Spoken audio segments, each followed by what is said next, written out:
Beryllium is one of the many elements that people mine, and that's how we obtained it for NASA's James Webb Space Telescope.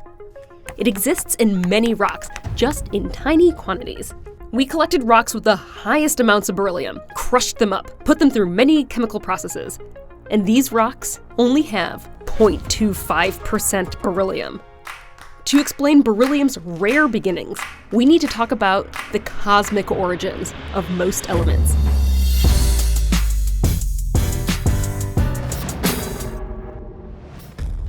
When a massive star is forming, it's mostly two elements, hydrogen and some helium. Over time and pressure, temperature builds up in the core, so much that some of the hydrogen atoms fuse, creating helium and officially bringing the star to life. That fusion creates a tremendous amount of energy and is literally what fuels the star and makes the light we see. That star will eventually run out of hydrogen and the helium atoms start to fuse, creating even larger atoms. That keeps happening, and we get larger and larger elements. These new elements are denser than the former hydrogen and helium, and they cause the star to contract and get even hotter. But that all stops with iron.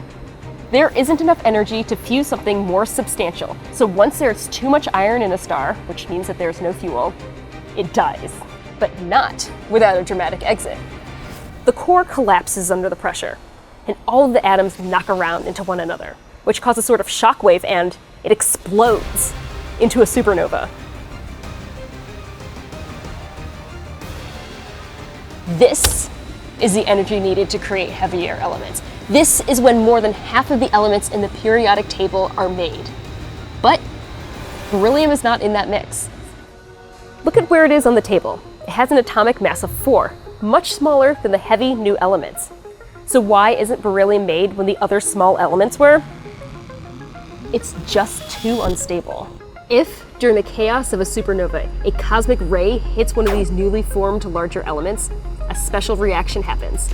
This is called cosmic ray spallation. This ray hits a molecule and it bursts into smaller particles. The pieces can continue splitting into smaller parts, some of which turn into beryllium.